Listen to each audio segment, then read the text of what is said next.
what's going? Whoa, we're backwards. What's going on here? Oh man, let's fix this real quick. I don't like that. There we go. That's better. Welcome to the show, everyone. I'm Robert Slavinsky, and with me today is Darth Yambo. What's going on, man? What's going on, man? Embracing the dark side, I guess, for this week. So good to be back after a little bit of an absence. And well, last week you were going to be one of the Inquisitors, so you didn't show up for that show. So this week you'll be you'll be a thankfully technology has sunk back up, so it's good to be back, and we have a lot to get through. So yeah, we do have going to be a quick hitting show for sure. So. Well, again, for those of you who are new to our show or just coming back, our setup is pretty simple. The first 10-15 minutes of the show consist of a few hot topics from the past week, be it reactions, reviews, newsworthy items to discuss. The rest of the show is then dedicated to a main topic of the week. This week, we're staying in a galaxy far, far away. We were in there last week. We're back in it this week as we discuss Star Wars Celebration and rank the Star Wars films. So if you're watching live, we encourage you to comment in the live chat on the topics we're discussing, and get the conversation moving. But let's get that all out of the way. I know, Ken, you want to do a kind of quick hits, like Ken's 10 quick hits or something like that over the past week. So go ahead, take it away. Do you have your notes up? Go for it. Yep, I'm good to go. All right, so I'm going to make this as 10 minutes as possible. So 6:12 will be the target. So just quickly, I wanted to, I know it's been a couple weeks, but I wanted to give my reaction to the Multiverse of Madness, and kind of in the boat of, like that kind of, it was an interesting movie for sure, but I felt like it was lacking, certainly in some ways. I felt like for a movie that was obviously labeled, and we highlighted this as a concern before the movie, that we have, some people might have astronomical expectations, and they kind of, I guess, fell short of that. In a way, I felt like the whole Illuminati sequence was awesome, and the way that it ended was absolutely crazy. So, for me, seven, more like a 6 or a 7 when it could have been like an 8 or a 9. So that's kind of where I stand with that.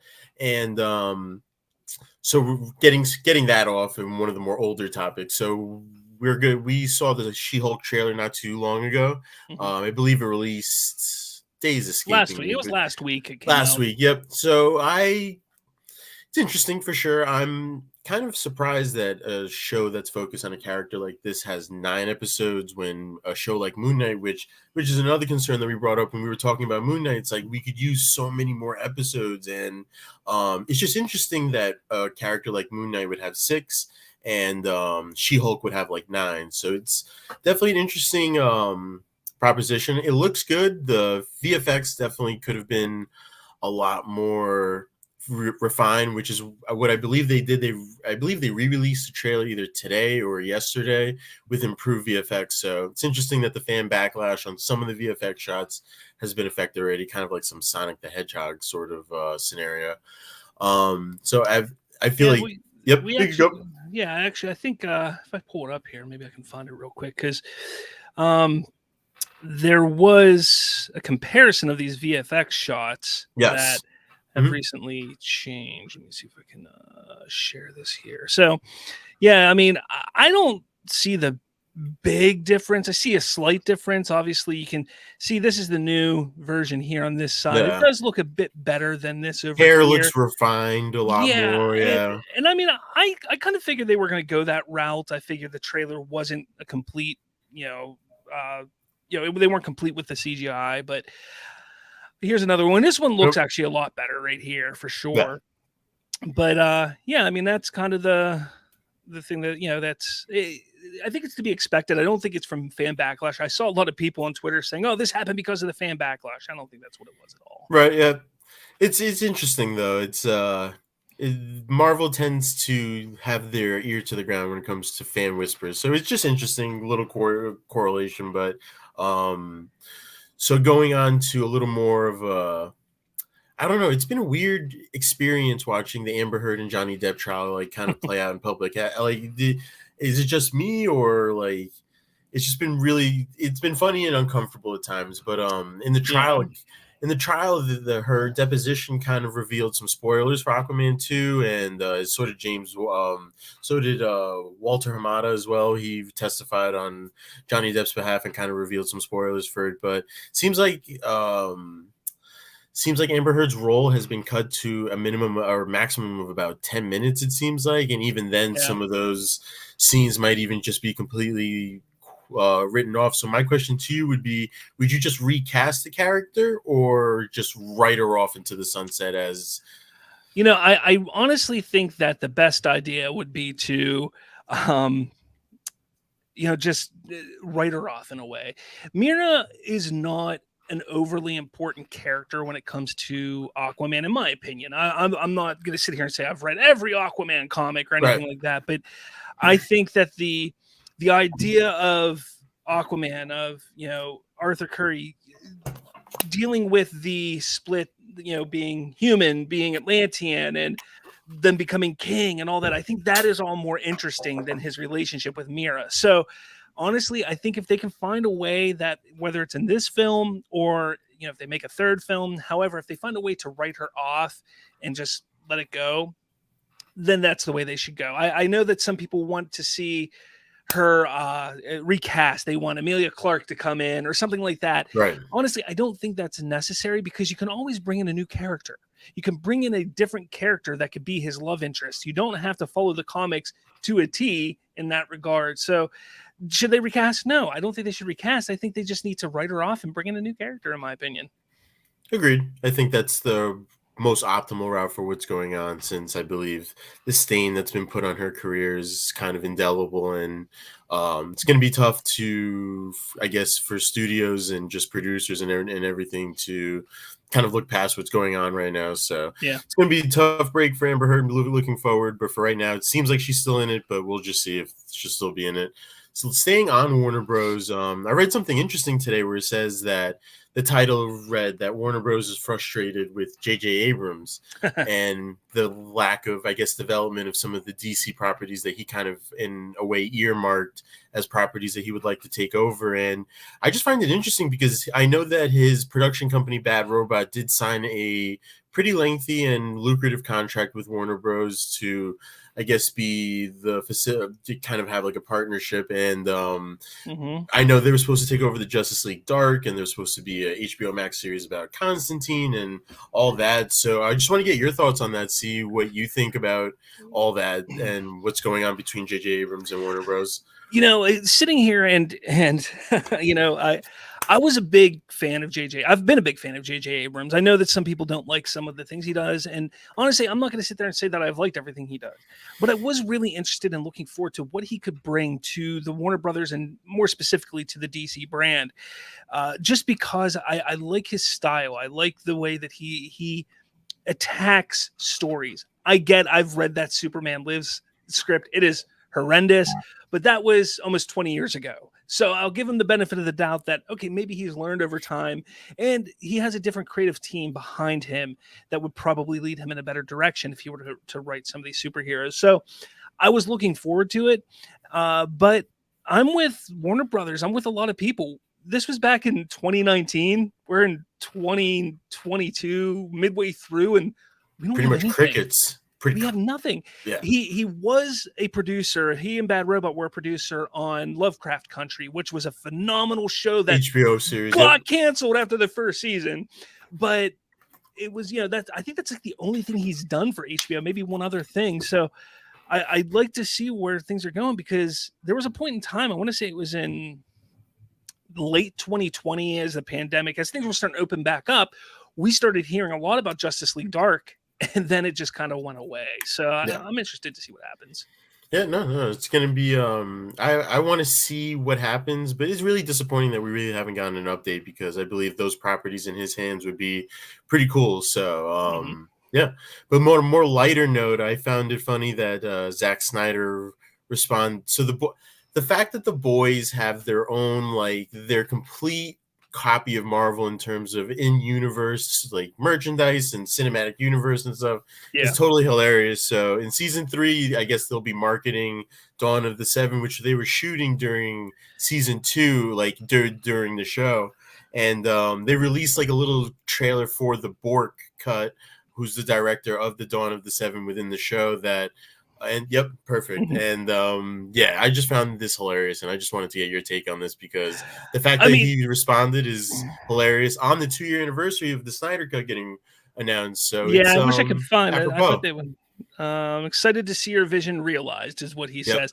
Yeah, I mean, Zack Snyder, we know he has a great sense of humor. We know that he is just a great human being all around, and he's one of those kind of people that he'll do things.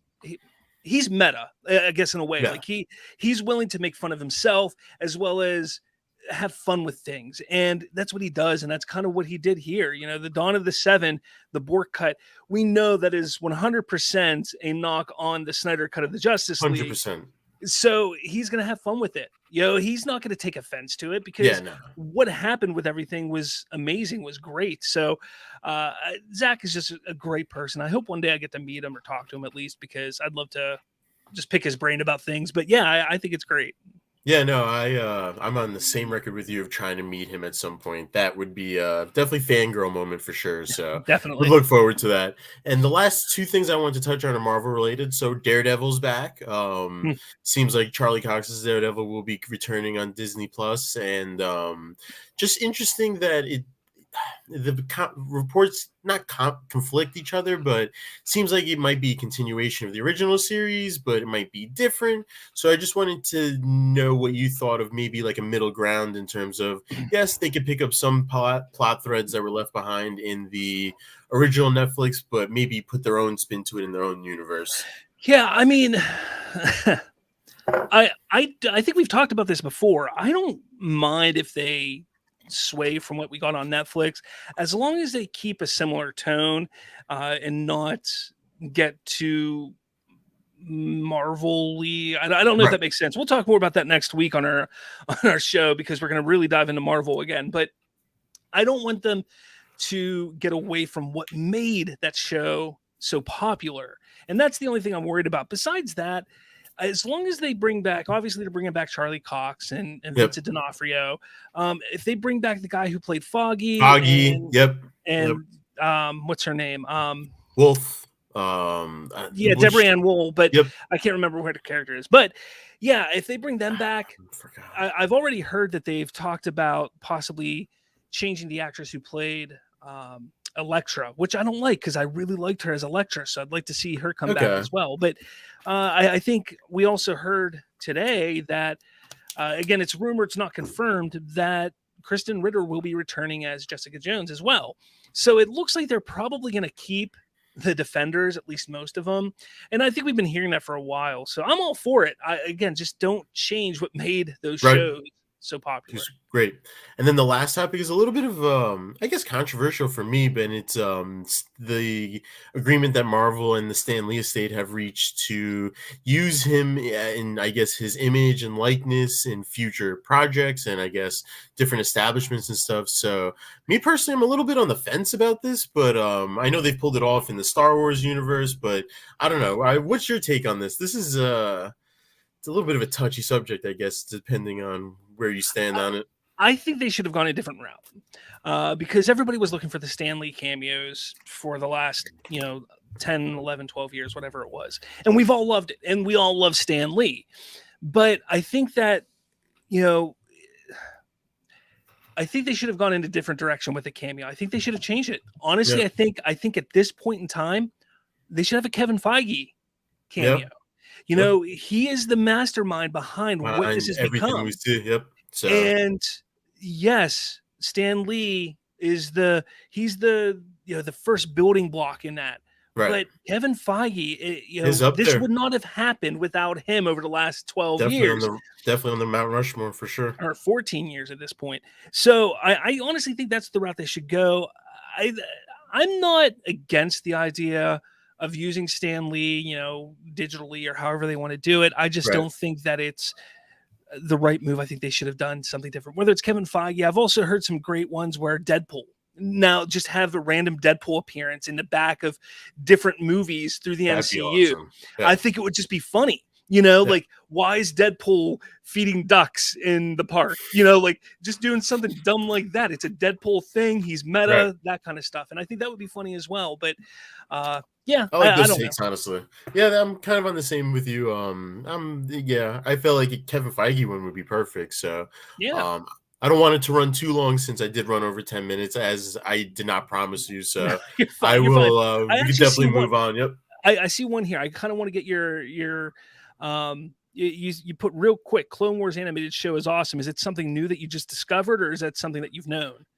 So no, I actually just delved into it. I felt like with Obi-Wan coming out, I owed it to myself to, I guess just see their relationship develop in between 2 and 3 and stuff. Yeah. And I'm like 6 or 7 episodes deep in the first season, and I was gonna do it more in the Star Wars talk, but really awesome and definitely surprised me, and I love it completely. I just got off the episode where the rookie where all the rookies were together in terms of the clones and stuff. So they had to fight off a couple of the drones and stuff. So it was a really good episode. So yeah, really, really awesome. Suggested 10 out of 10. Yeah. Yeah. Oh man, Clone Wars is great. And just wait. Oh man, there's so much I want to talk to you about, but we'll wait to get to that.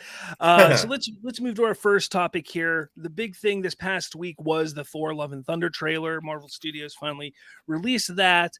Let's pull this up real quick here, and again, it's all right. Like, I'm gonna play it, maybe. Kids, get your popcorn now. Let me tell you the story of the space Viking, Thor Odinson. He was no ordinary man. He was a god. After saving planet Earth for the Now, what do you think? Do you think that Korg is doing this because he's dead, because Thor's dead? He's telling the story? I sincerely hope not. But it's very plausible. The setting of it, him telling a story to kids and stuff, is kind of, I don't know. What do you think? Oh, spoke too soon. I think it's a good possibility. Again, the jokiness, the mask. I don't think the mask is great. We've been asking for the helmet for so long, and it just doesn't. We get it. It's not. Yeah. It's because we're so used to the opposite. And I've always been a big Natalie Portman fan. I've loved her since forever, essentially. Yeah. But I'm just really worried about this. I really am. Yeah, it's gonna be an interesting. I'm interested in this a little bit. He looks good. Yeah, 100%.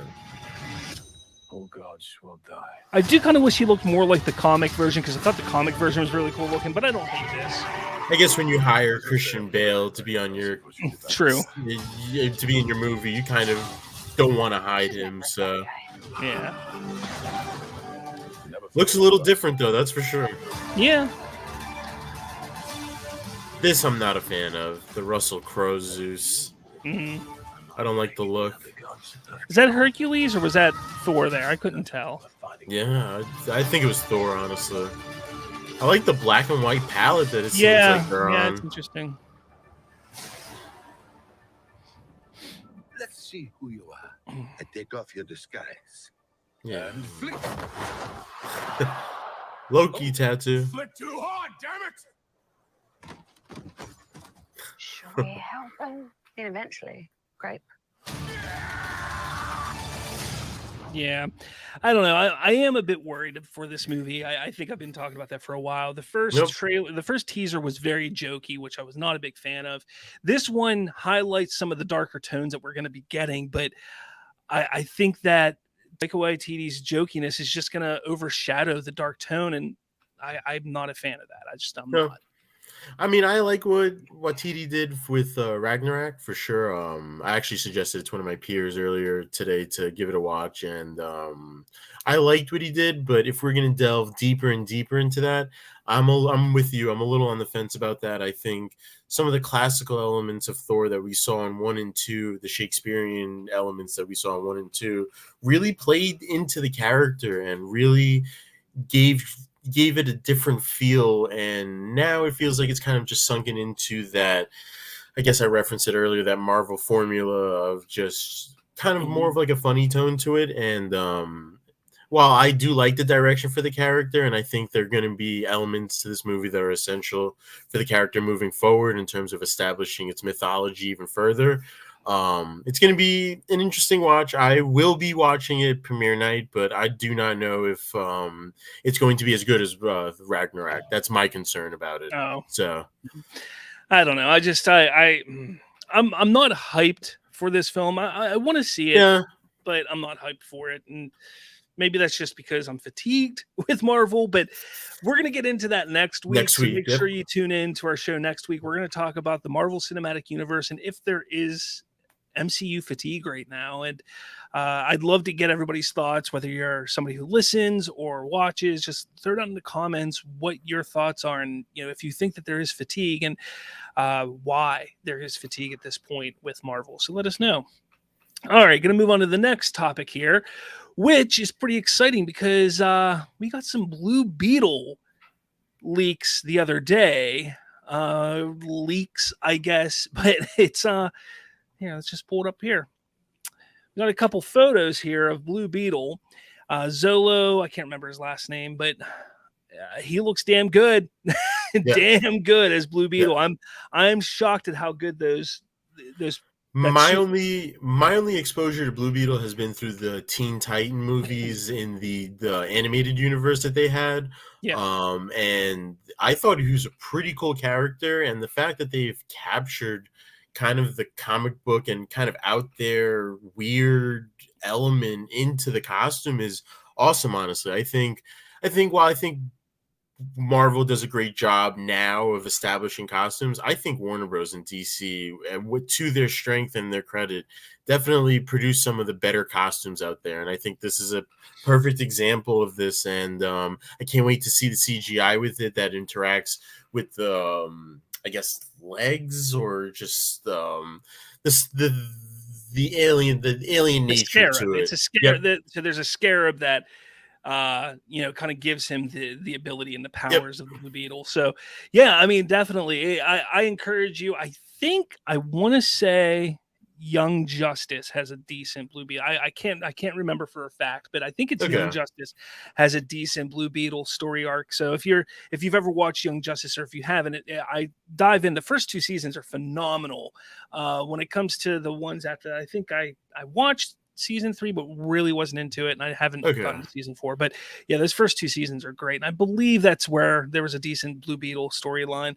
If it wasn't that, then I honestly don't know what it was that I saw. But it's, no, Blue Beetle's cool. I'm looking forward to it. I love that actor. I think I just recently found out that this was switched from. I know this was announced a while ago, it appears, but it got switched from HBO Max to a theatrical release in 2023. So correct. That's that's a big thing that's going on right now, because David Zaslav recently stated that DC is going to be theatrical minded first. So if it's not going to be something that can be put out theatrically, it's probably, at least at this point, most likely won't get made. Now, we do know that Batgirl is still slated to be released on HBO Max. Yep. That could change, or that could be one of the last ones that we see like that, where it's a DC film that is just put directly on HBO Max. And that could be something that's going on with J.J. Abrams, because remember, he was supposedly going to be working on so much DC content for HBO Max, and a lot of his stuff hasn't come to fruition. And maybe that's why Warner Brothers is a little mad at him, because they're like, look, we paid you all this money, you haven't delivered, what's going on? And now that they're trying to restructure and figure out how to do everything with their DC brand, that's probably why they're pissed off at him, honestly.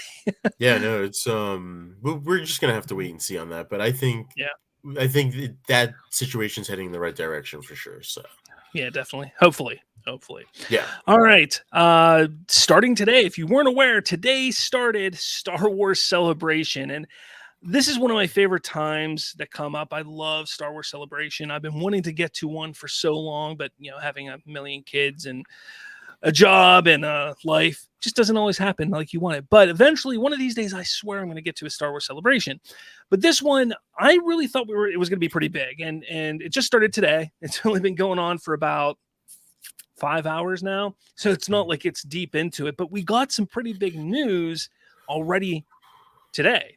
And the first thing I want to show and talk about is, if I can pull it up here, we got a trailer for Andor. So let's give that a watch. Maybe.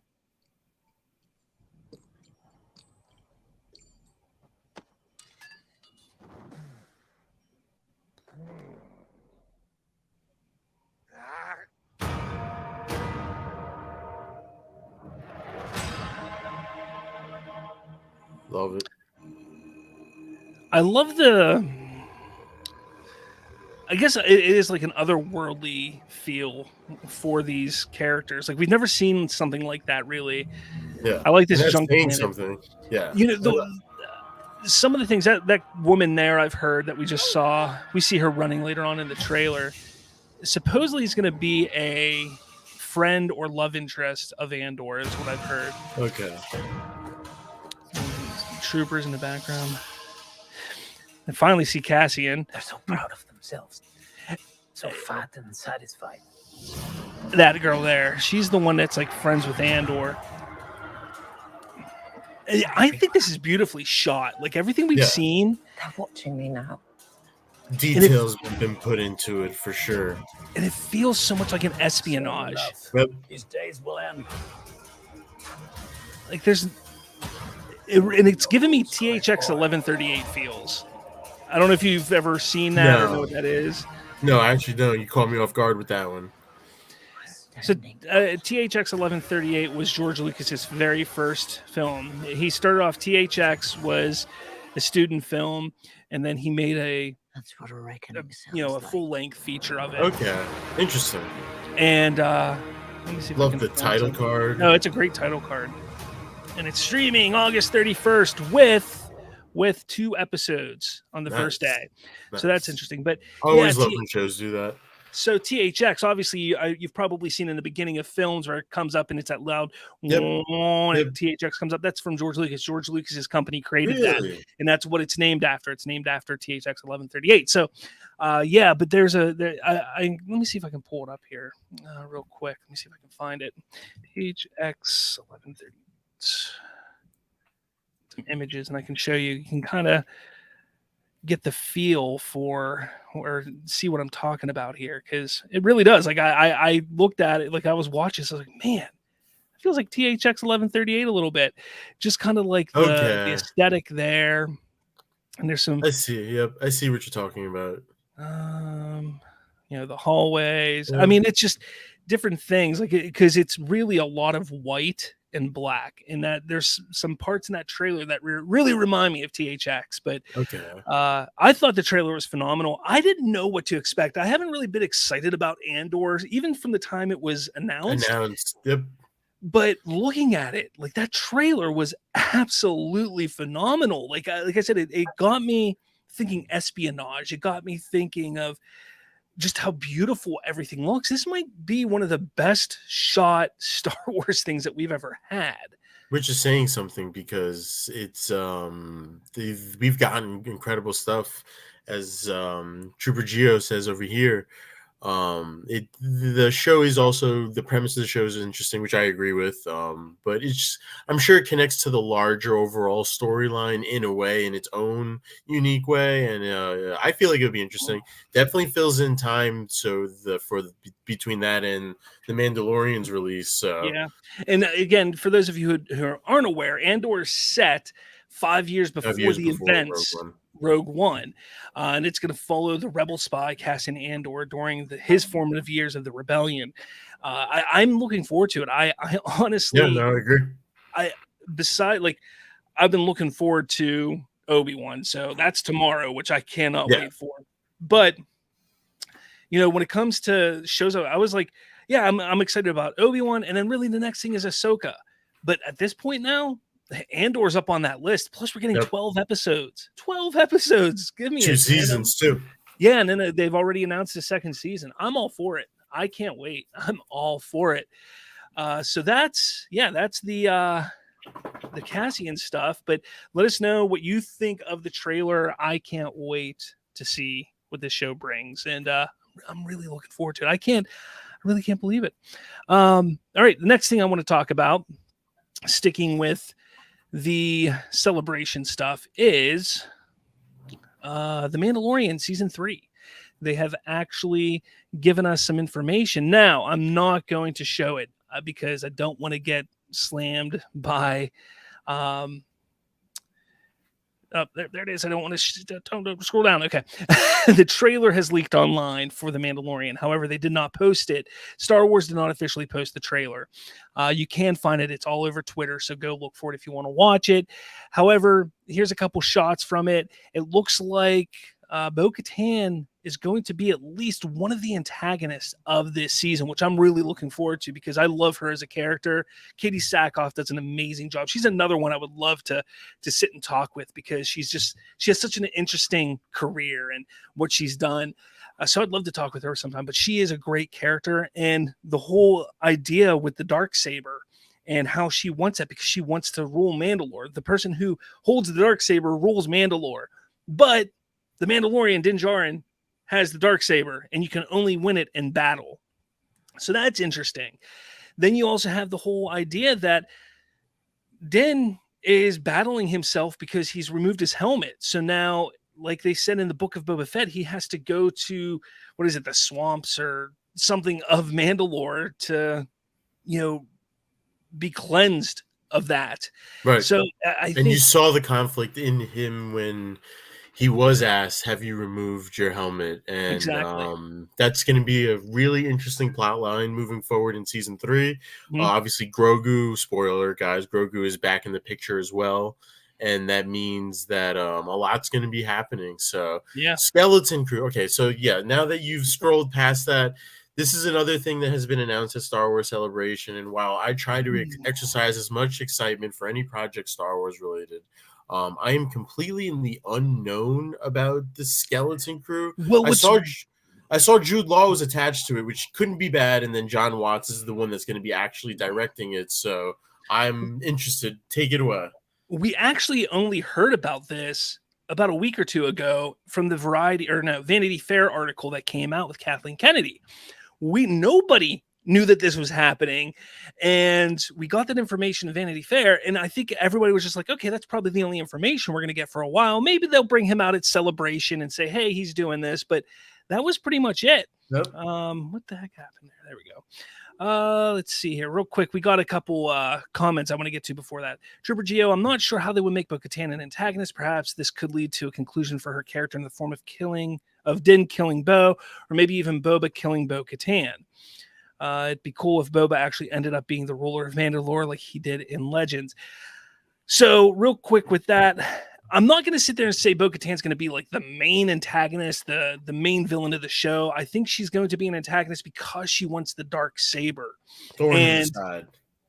And there's going to be conflict between her and Din in this show. I agree. Or in this season at least. So whether she somehow gets it from defeating Din Djarin without killing him, or maybe they do kill off Din in this season. Who knows? Like, we don't know because this show was never really supposed to go past season 2. Yeah. So, we got to uncharted territory. Yeah, exactly. But anyways, back to the John Watts Skeleton Crew. So nobody knew about this show until a couple weeks ago, and they brought him out, and then they gave us a concept art, which you can see right here, which is really cool, of a ship. And, they took the stage, talked about the series. It's about a group of kids that get lost in the galaxy. It stars 4 kids, but it's not a kids show. And then they gave us the title, which is called Skeleton Crew, and it will be starring Jude Law, is the only actor we have attached to it. Now, I do want to say that I heard of MakingStarWars.net. If you've ever checked them out, he has a show, a YouTube show as well. He was talking that he saw the cast list for it, like what they're looking for, the call list, the cast call list, like what they're looking for. And he said that it's almost exactly the same type of list that was for Ghostbusters Afterlife. So think about, he said, down to the non-binary child or kid. So kind of think that we're probably going to get, like Jude Law is supposedly going to be like the Paul Rudd character from that movie. Okay. In this, and then you're going to have a group of 4 kids that are similar to the kids from that. So Take that as you will. Take that as you will. But interesting concept. It is. It is. You know, I think it's something cool. It's something different. Everybody keeps saying they want different. People want to say, let's explore something that isn't part of the Skywalker saga. Let's do this. Well, here you go, guys. You're starting to get it, and this is it right here. So I'm looking forward to it. I am. Cue the complaints of where are the Star Wars movies that are focusing on this the Skywalker saga. So exactly. And was there anything else I wanted to talk about? Skeleton Crew, Mando, Andor. No, that's pretty much it. The only thing I want to talk about Celebration real quick is I know that they showed a Willow trailer for the upcoming series Willow, and then they also had Harrison Ford come out and just talk a little bit about Indiana Jones 5. So that's pretty much it. I am a little upset that they showed those two things at Star Wars Celebration because it's Star Wars related, but it is what it is. They're Lucasfilm Productions. Yeah, they had the opportunity, so it is what it is. But so that is that. I think we're going to now move on to our main topic, which is ranking our Star Wars movies. So I don't know. We should have probably talked about this before we sat down, but do we want to just go, 11, 11, 10, 10, 9, 9? Is that how you want to go? Yep. All right. So why don't you start it off then? So real quick, for all of you out there, we're going to rank our Star Wars films. I've done this multiple times in the past. I have a couple YouTube shorts like this, TikTok, stuff like that. But I'm going to tell you, my list is pretty much exactly the same. It doesn't really change, save the last top 2. But that's what we're going to do. We're going to rank the films and talk about them a little bit and go from there. So go with number 11. To give a little bit of a preview, our lists are significantly different. So we will definitely be, maybe not significantly different, but we will be delving into it for sure. So I was shocked at how different. There's a couple that are exactly the same, but yeah. Yep. Okay, so my number 11 will be Solo, a Star Wars story. If I didn't hear as much production problems with this movie before I even sat in a theater and saw it, maybe I would have a little more of a positive outlook on it. But I guess not fully knowing, but just like hearing the outskirts of the whisperings that were going on during production, and the director's change, and then this, that, and the other. And Kathleen Kennedy, I believe, revealed in that same interview that referenced the John Watts project that they asked her, would you ever recast any of the classic characters? And she kind of used Solo, a Star Wars story, as kind of a reference of, yeah, no, we're definitely not doing that.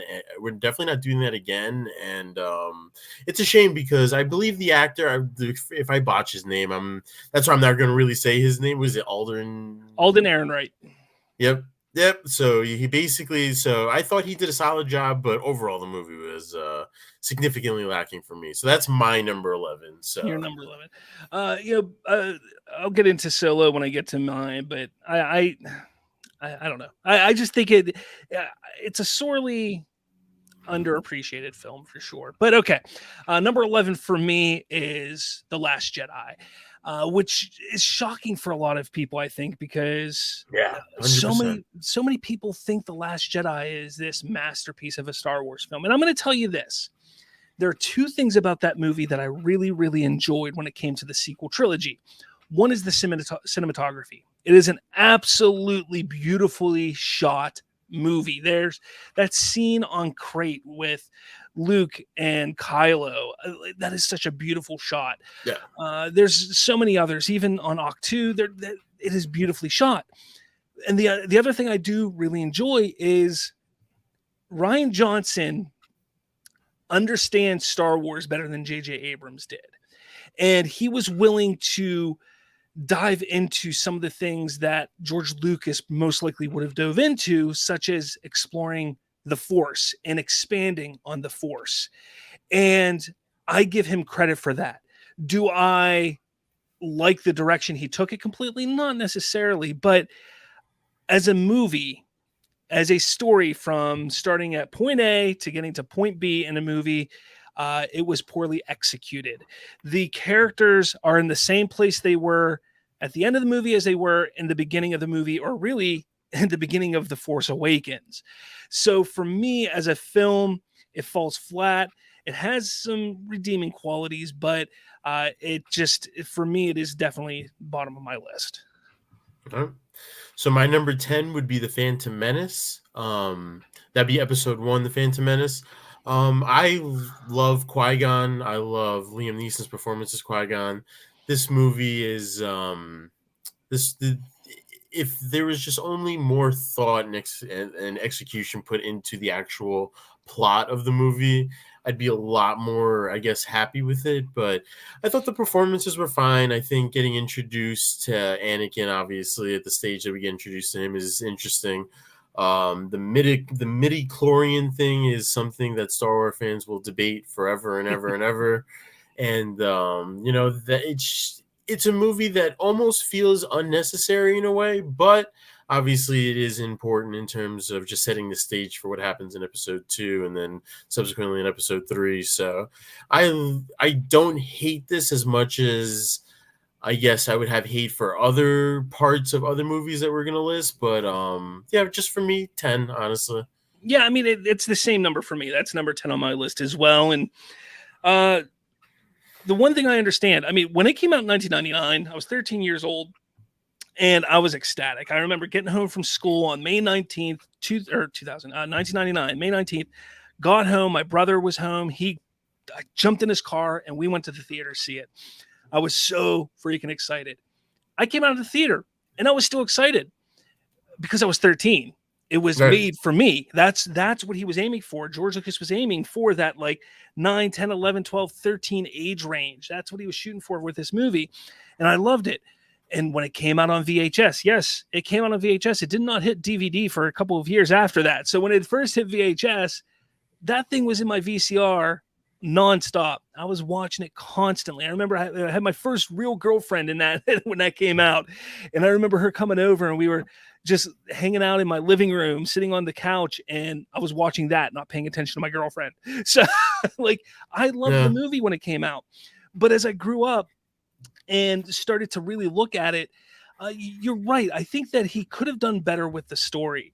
But what sets this movie apart from, say, The Last Jedi, which is last on my list, is the complete understanding of the Star Wars lore. And it had a direction, and there was a beginning, middle, and end where these characters had an arc, and they all learned something or became something different. They were all in a different place come the end of the film. And obviously, Duel of the Fates. You have that lightsaber battle at the end of the film with Darth Maul, Qui-Gon Jinn, Obi-Wan Kenobi. And at that point in time in 1999, we saw nothing like it. I remember the trailer where they unveiled Darth Maul. I think it was on Good Morning America. My mom actually let me stay home from school to watch that trailer. So, yeah, I mean, it's got a special place in my heart, but I do see it for what it is. I get the people that love it, but for me, it's number 10. Okay, so moving on to number 9, I believe we both agree on number 9 as well. So it's going to be episode 9, The Rise of Skywalker, which is, quite frankly, honestly, really disappointing. And I just want to give a quick story. So for the premiere, I tried to buy tickets as soon as the tickets went online on Fandango, and Fandango just crashed like it always does for ticket premieres. And so I ended up getting tickets for that Thursday for 2 a.m. and I called out of work that next day, whatever. So the trains in New York City do not run on a frequent basis at 1 a.m. So you do have to catch a train at a relatively early time. Missed that train, so I had to take a $40 Uber to the theater just to get there at 2:15. Thankfully, the trailers were still going on. So as soon as I got there, sat down, and I left and had to wait 30 minutes for the next train at around 5:30 a.m. to just go home. I felt really disappointed after watching this movie. It obviously has its parts where it's just like, wow. But for something that I personally felt like should have had a bigger feel than, like, let's say, Avengers Endgame, I really felt like it fell short. The story definitely felt choppy. It's just a common complaint with the trilogies that every movie subsequently conflicts each other. Like, it contradicts the movie that comes before it. And it really is disappointing that for a company that owns Marvel and shows how Marvel is so well organized, that there really wasn't a plan for these episodes, these 7 through 9 episodes. Like, it really was just, pardon my French, throw shit on a wall and see what kind of stuck in a way. And J.J. Abrams did what he had to do, but you could definitely tell the production problems behind it, and it's really disappointing to see how it ended. And honestly, for me, to Lucasfilm from me is do better and be better than what Episode 9 was, honestly. And thank God that a break has happened ever since Episode 9. So it has its moments, which is why it's above the other two films that we've talked about. But yeah, no, what a disappointment, honestly. It's really funny because I'm sitting here thinking, like, man, I honestly think The Rise of Skywalker is going to be. Oh, 1 second. Hold on a second. Sorry about that.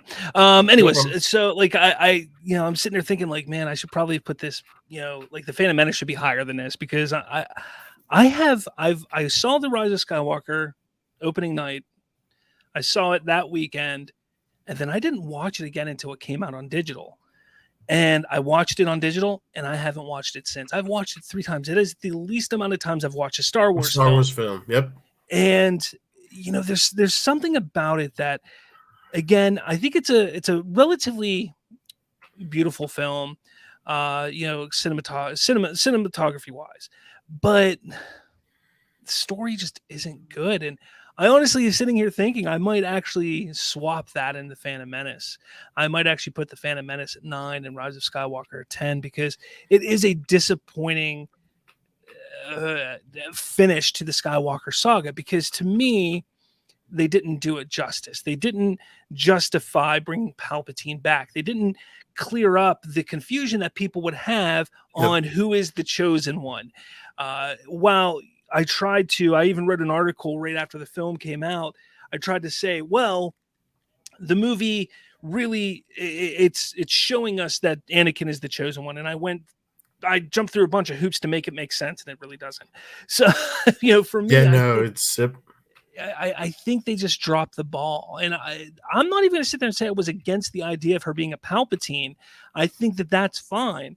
But, I think the one thing that really just ruins it for me, and I know a lot of people will say, oh, you're just whining because of she chose it. But calling herself a Skywalker at the end, I'm not a fan of. Because her relationship with Luke wasn't all that good. And technically Leia, while she was a Skywalker, never went by the Skywalker name. And while their relationship shows that they were a little bit close, like that they were somewhat close in this film, we weren't able to dive into that at all because of her untimely death, right? Carrie Fisher's untimely death. So, yeah, I have to say, I'm actually going to flip Phantom Menace and The Rise of Skywalker. Look at that. This conversation has kind of changed your concrete list over there. So that's kind of it's promising because Rise of Skywalker, just the experience I had going to it and everything, just negative overall. So if I had to rank all of them out of 10, out of a scale of 10, this would probably be the lowest, honestly. So, wow. Yeah. All right. So the next one, we're on 8. So go for it. 8. Attack of the Clones. So this is, I don't know. This is probably not in agreement with a lot of fans, but I struggle with this movie in a way sometimes with certain things, and it's weird to explain, honestly. I know that you have this a little bit higher than I do, and I would like to definitely hear your thoughts and opinions on it when you do eventually get to it. But I just felt like there were some interesting choices made, and now thinking that watching the Clone Wars, the animated show, it's definitely redeemed it in a way. But I don't know.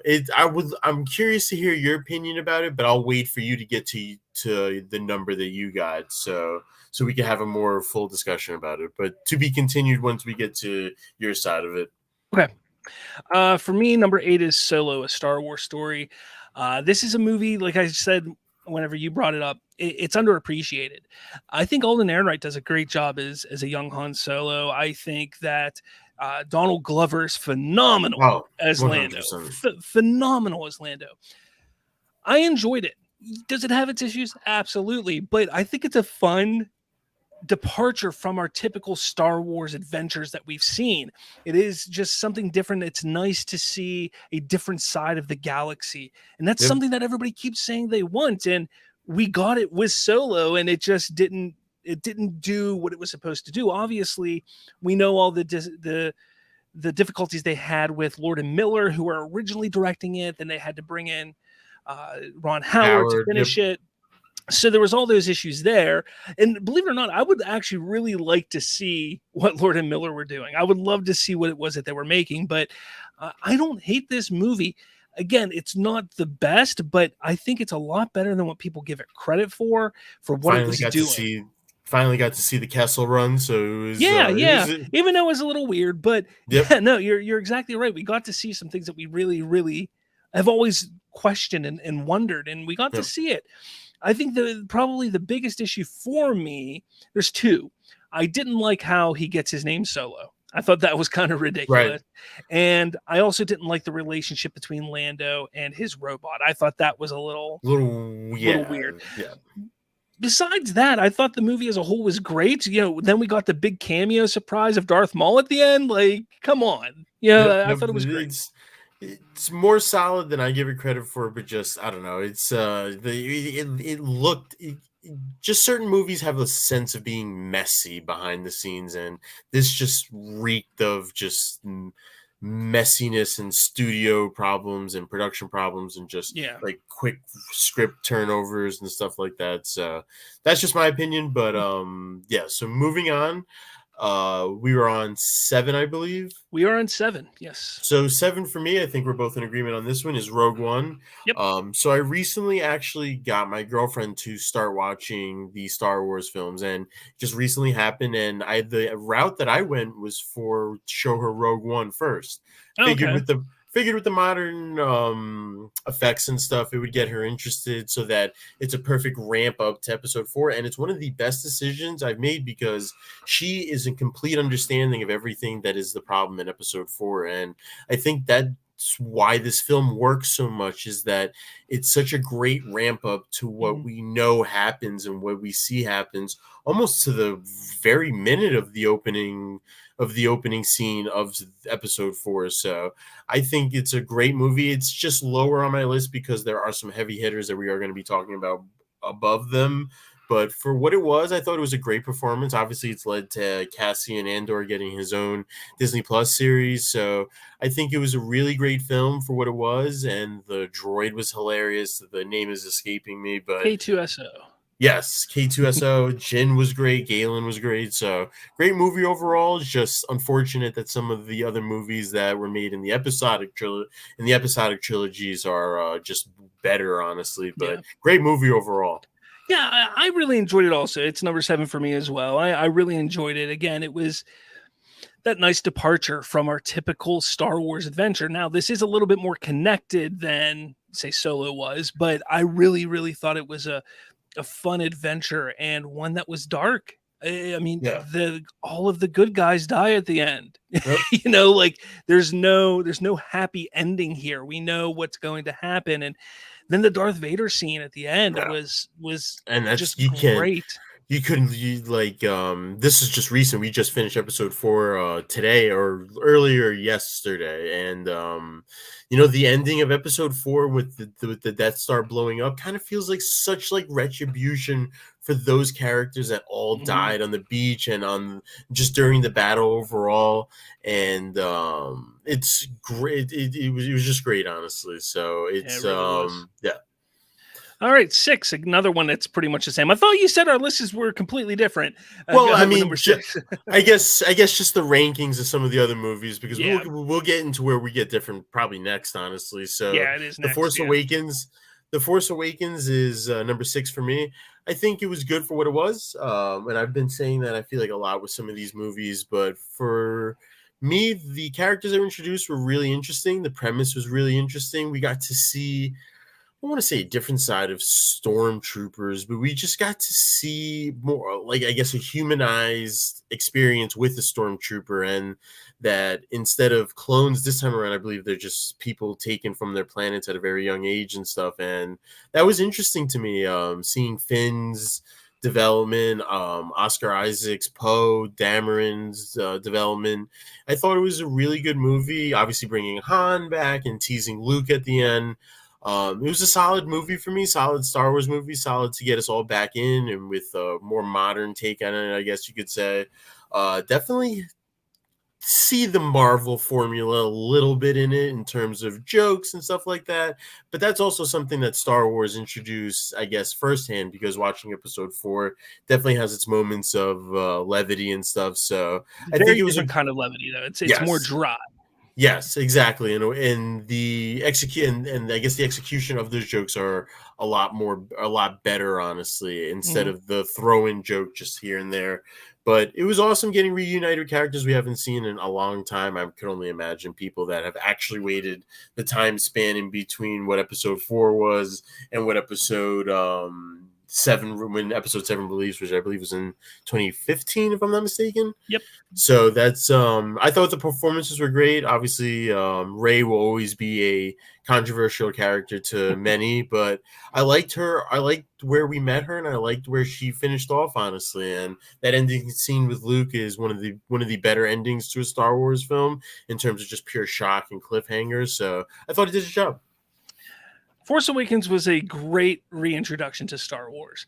I had the chance and the privilege of not just watching this movie through my own eyes, but my children's eyes as well. Their first time. This was not saying that I didn't introduce Star Wars to them before this, because I absolutely did, but this was a new experience because these were the characters that they were going to grow up with. Where I grew up with the original trilogy, because I started in the mid 90s watching the original trilogy. That's I would get home from school and that's what I would put on. My kids now are talking about Kylo Ren and Rey and Poe and everything like that. So I had the privilege of seeing it through their eyes, which I think gives me a different view on it than a lot of people.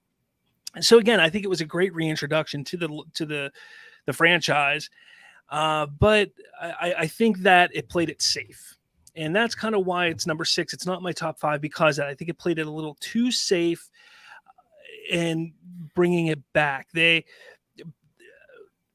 Disney Lucasfilm was so afraid of falling into the prequel hate that the prequels got, that they played it so safe here, and then they completely did a 180 with the next one. So yeah, that's my only big issue with it. I really enjoy the movie. I enjoy it. I would say that I would have cast somebody completely different for Rey. I'm not a Daisy Ridley fan. I have not seen a single thing that she's in that I said, she's a good actress. I just haven't. Okay. But that's just me. I mean, I get it. I'm not shitting on her per se, but she just doesn't do it for me in Star Wars or really anything I've watched with her. So besides that, the casting for everybody else was phenomenal. Was absolutely phenomenal. So yeah, I again, number 6. Can't say much more than that. Cool. So number 5 for me is actually episode 5 or episode 6, and that would be The Return of the Jedi. This movie did what it was supposed to do. It kind of closed out the original premise and plot.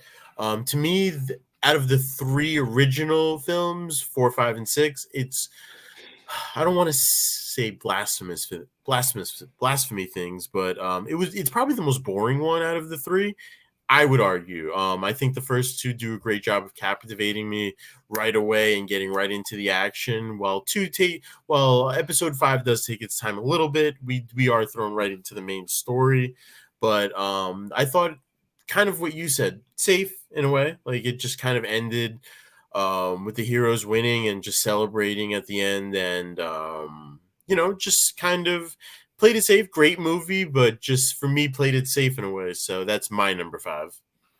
Number 5 for me is Attack of the Clones, and this is another one much like Solo that I think is underappreciated. And I get, the Lucas writings, George Lucas's writing and dialogue is not great, and a lot of people will, get upset at Hayden Christensen because he acts wooden in this film. But I think overall he does exactly what he was supposed to do. He's not you have to remember, like, the way that George Lucas wrote him is how Hayden Christensen acted. And he was supposed to be this kind of wooden character because, he's very one-dimensional. Everything he wants is for himself. And that's constantly what he's battling with, is because the Jedi way is not that. But he wants his mother saved. He wants to be with Padme. He wants to do this. He wants to go off here. And his teen angst, I guess you can say, on top of just the stoic woodenness of him, I really enjoy. And no, he and Natalie Portman do not have chemistry. They don't. However, I do appreciate the love story. I am a sucker for a good love story, and I actually enjoy this love story, even though they don't have a lot of chemistry. It's that, forbidden love, and it's just, I think it really works to set up where Anakin ends up being at, come the end of the next film. So I really, really enjoyed this movie. Plus, I think it was one of those films that, again, I was 15 at the time when this came out, and I was just over the moon about it because it's Star Wars. It's pushing the bar when it comes to filmmaking. Everything just looked huge and grand, and while you take a look at the special effects today, it doesn't really hold up, but back then in 2002, that was pretty impressive. So for me, that's why it sits so high. It is in my top 5, which, again, I don't think it makes a lot of people's top 5, but I think it's a lot better than what people give it credit for. Okay, so number 4 for me would be, pretty surprisingly, The Last Jedi, Episode 8, which is where it ranks right on the bottom of your list. But I appreciated the effort that this movie made to make it different. I really enjoyed some of the plots that were introduced that kind of just strayed away from what we were introduced to in Episode 7. Like, as you said, Episode 7 was a reintroduction to Star Wars, and not for nothing, it didn't break any barriers in terms of plot development, of anything like that. I think it's just a modern day take on Episode 4. That's how it kind of feels like to me. So that's kind of where I'm at with Episode 7. I thought Episode 8, like I said, tried to do a better job of just doing something different. It's probably the most beautifully shot film out of the 3, and plot-wise, I thought it was a smart plot in a way. The strategy of going light speed right through the Star Destroyer was one of the most beautifully shot scenes I've seen in quite a while, honestly, and it was just shocking to see that happen. And I haven't felt genuinely shocked with any of the other movies, and I haven't had a moment of, wow, like, that happened, and that's kind of the point of these movies, is to have a moment where you're just in your seat and you just take a step back mentally, and it's just like, wow, this is happening, and like, that just happened. And the other movies lack that moment, and you could argue with me if they do or not, but I just believe that The Last Jedi has a couple of those moments where it's just like, wow, like, that really happened, so see, that's the problem with The Last Jedi for me, because The Last Jedi is just one scene after another is, oh, you think you know what you know? Well, nope, it's this. Oh, you think you know? Nope, it's this. Ryan Johnson was constantly trying to circumvent our expectations, and it was just kind of like, it got old after a while, because here's the thing, Star Wars has a history for shocking moments. Now, it's not like it was a twist. A lot of people get confused when it comes to twists or shocking moments and stuff like that. There was no twist in The Empire Strikes Back, which is my number 4. That wasn't a twist. That moment when he says, "No, I am your father," that was a reveal. That is something, that's a reveal that is like, oh, okay, that's interesting. That was not meant to be like a M. Night Shyamalan twist or anything. But Ryan Johnson tried to do that. He tried to just constantly give us little twists throughout the entire film. Oh, to look, you think Luke is really there? Nope, it's just an illusion. Oh, you think this? Nope, it's just here. So that's my issue with it. One of the issues I have with it. So yeah. Did you want to say anything else on that? No. So I respect your point of view from it for sure, but just for me, I guess for the modern day trilogy that we were given in terms of what episode 7 was and playing it safe and what episode 9 was and being complete and total mess. I thought it was just a solid middle ground where it moved the plot forward and it kind of, I understand what you're saying, where characters' development may not have been as large as you think, but I do think these moments, whatever they go through in these movies and in any movie, is character development. So I appreciate what it tried to do and tried to differentiate itself, but I do see some of the points you're making. But yeah, my number 4 is Empire Strikes Back. It's a lot higher on a lot of other people's lists, and even yours, it's higher than number 4, obviously. But for me, that wasn't the movie that really like grasped me with Star Wars. Like when I sit there and think about how I watched Star Wars when I was a kid, I watched A New Hope more than Empire Strikes Back. I watched Return of the Jedi more than Empire Strikes Back. I enjoyed it for what it was, but for me, there's a lot of downtime, slow moments in that movie. And as an adult, I appreciate it more because it's story, it's developing everything. But in all honesty, like when I sit there and think about it, like I've had more fun and enjoyment watching other films than Empire Strikes Back, which again isn't saying it's a bad movie. It's a phenomenal film. And again, it gives us that reveal that, if you were alive in 1980, 81 or 80, you're sitting there thinking like, is he telling the truth or is he lying? What is that? So yeah, that's me. Number 4, Empire. Cool. So number 3, we're both in agreement with A New Hope.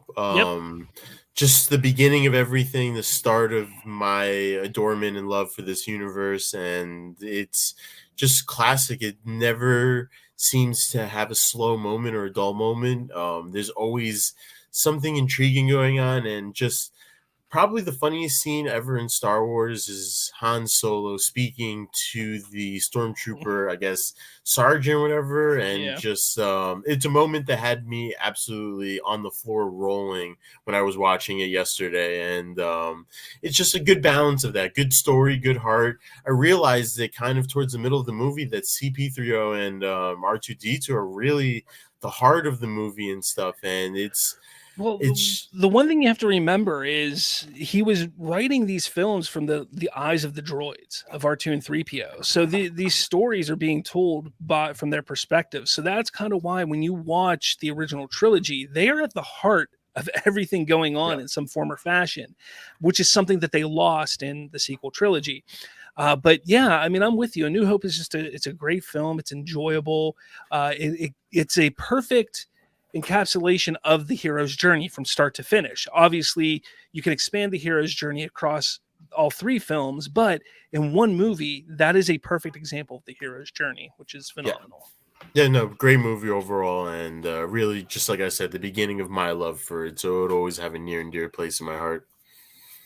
Number 2. So, number 2 for me is The Empire Strikes Back. I'm going to keep it nice, short, and simple. The reveal. That's just, I guess, top cinematic moments ever. So it's a great movie overall. And I think getting introduced to other legacy characters like Yoda, I believe Lando gets introduced in this as well, or is that? Yep. Yeah, so it's just it's a plethora of Star Wars characters that we've grown up and loved, and just a solid movie for me. And the reveal just kind of takes it on top. Like, I guess I tried to think of this objectively, but that's just the main moment in my head that keeps popping up in my head. So number 2 for me, I know you have obviously another original episode for sure as number 2. Yeah, number 2, Return of the Jedi. Now this one can flop with number 1 easily. This is the one that I watched the most as a kid, was Return of the Jedi. Not because of the Ewoks, even though the Ewoks are adorable and awesome. But when it comes to Return of the Jedi, to me, this is the one that wraps up the story so well. The emotional impact of the final act of this film with Luke and Vader and Palpatine and everything going on Endor, I feel that it was just executed almost to perfection. Even like the beginning portion, which is a little bit slow at Jabba's palace and the sail barge, it's a little slow, but once you get past that first 30 minutes, this movie picks up and it just takes you on this journey where it's just nonstop fun, action, seriousness. I just love it so much. And, you know, it's funny because you said that you felt that it played it safe because the heroes come out in the end. But you have to remember, when you're coming off the heels of The Empire Strikes Back, where the heroes lost, you had to have that moment where they become redemption, victorious. right? And it's expected. I just felt like there were certain elements that could have played out, I guess, a little more riskier in a way. Like there could have been bigger risks taken for what it was being the end to the original trilogy. But I still love the movie, and I still love the way it played out. Ewoks are totally a win for sure. And the one thing that, you know, that people need to realize is we're getting the Obi-Wan Kenobi show coming up, and there's a scene in Return of the Jedi that I think is more telling than anything else. There's a scene when Vader and Luke are talking on the bridge to the AT-AT, and he goes, you know, or Luke is like, you know, I know there's still good in you. I feel the good in you, the conflict or whatever. Or I don't know exactly what he says there, but it's something like that. And Vader goes, Obi-Wan once thought as you do. And we've never seen that. And I think we're going to see that in the Obi-Wan show. So I'm looking forward to that for sure. Tomorrow, but okay, number one, won't be a long wait. It's both the same for us, and it's going to be Revenge of the Sith. Yep. There's not much to say about this. This movie is, I think, you said it for, I believe, episode 4, if I'm not mistaken, where it's just a perfectly constructed Star Wars movie. This movie just is a heavy hitter from start to finish, and Revenge of the Sith, just the final hour of it, that's really all I need to sell anybody on to just watch this movie. So it's just honestly a epic, and really just the top of what I would imagine a Star Wars film to be. And it's obviously in agreement with you, so I would like to hear what you think about it. Yeah, so Revenge of the Sith, I think, much like Return of the Jedi, is a perfect way to complete that trilogy. And for me, at least, you know, from being a kid in the 90s and hearing the rumors and watching all the interviews with George Lucas and hearing about this battle on a volcanic planet with Obi-Wan and Anakin, that just, you know, that really piqued my interest growing up. So the fact that we got to see this here was just exciting to me, and I couldn't wait to watch that moment. Not to mention that it is still to this day the longest sword battle in film history, which is pretty awesome. Yeah. So yeah, I was absolutely looking forward to every aspect of this. The relationship between Obi-Wan and Anakin, you know, that moment, you were my brother Anakin, I loved you, like that just hits so well. And if you can't tell, I'm a sucker for a good emotional punch, and you know, I think you felt the pain throughout that whole battle, honestly, and the conflict between both characters. And hopefully that's something that maybe we get to follow up on just in a couple of hours, actually. So yeah, hopefully we'll just have to wait and see for those 2 episodes to pop up. But great movie, great epic, and that's our list, guys. So definitely let us know what you think about it. Yeah, let us know in the comments what your list is, what you think of Star Wars, all that jazz. Let us know if you hate our list. Yell at us. I don't care. That's fun. I like talking to people that are mad at me. But make sure you also hit that like button, hit subscribe, all that jazz to follow us. Next week, we are going to be talking about Marvel Cinematic Universe. Is there MCU fatigue? I'm really curious to know what people think. If there is fatigue, I kind of think there might be. I don't know. We'll see. Fascinating topic. It is a very fascinating topic. So I'm looking forward to it. But yeah, I got nothing else. What do you got? Oh, well, may the force be with everybody, and I hope everybody that's watching or around or just in general Star Wars fan get to enjoy the next 24 hours, because it's something that we have waited for a while, and it's going to be fun. Yeah, I'm looking forward to it. So thanks, everybody, and we'll talk to all of you later.